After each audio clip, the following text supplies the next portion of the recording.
I rise. Thank you, Mr. President. I rise today to talk about tort reform, Senate Bill 68. When a parent drops their child off at daycare, they should feel secure knowing their little one is safe, not just in the moment, but in the justice system if something goes wrong. When a daughter trusts a nursing home to care for her aging mother, she shouldn't have to wonder if the law will protect her if harm comes.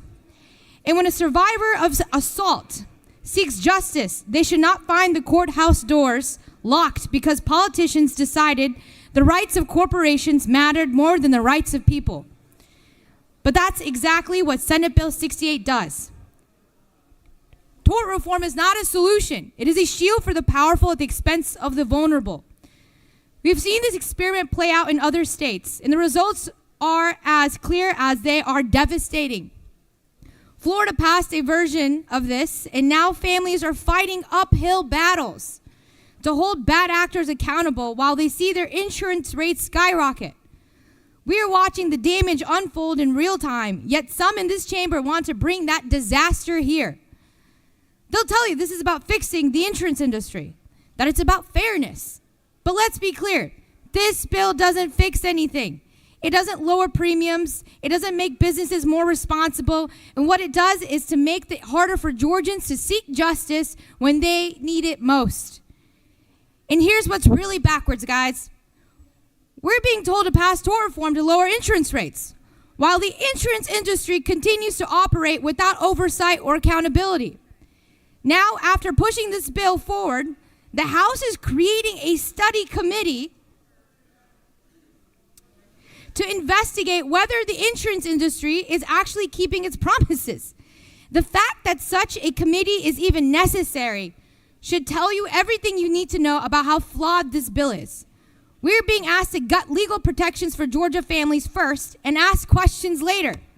That's not policy making. It's policy making on behalf of insurers. If we're serious about fairness, we should start by getting answers, not by handing out favors. And if you think this concern is partisan, you guys, think again. Donald Trump blasted Florida's approach, calling it, and I quote, the worst insurance scam in the entire country. He said Ron DeSantis is delivering the biggest insurance company bailout to globalist insurance companies in history, while homeowners get pennies on the dollar. So if you're pushing this bill because you think it's pro-consumer or pro-fairness, take a closer look. When Trump and I agree on something, that should give you pause. Imagine your child is harmed at daycare and you find out later that the company running it cuts corners, ignored safety measures, and put profit over protection. Under this bill, your ability to hold them accountable would be drastically limited. Imagine your mother is neglected in a nursing home or your loved one is assaulted by an employee at their workplace. This bill makes it harder to fight back. There's no mystery here.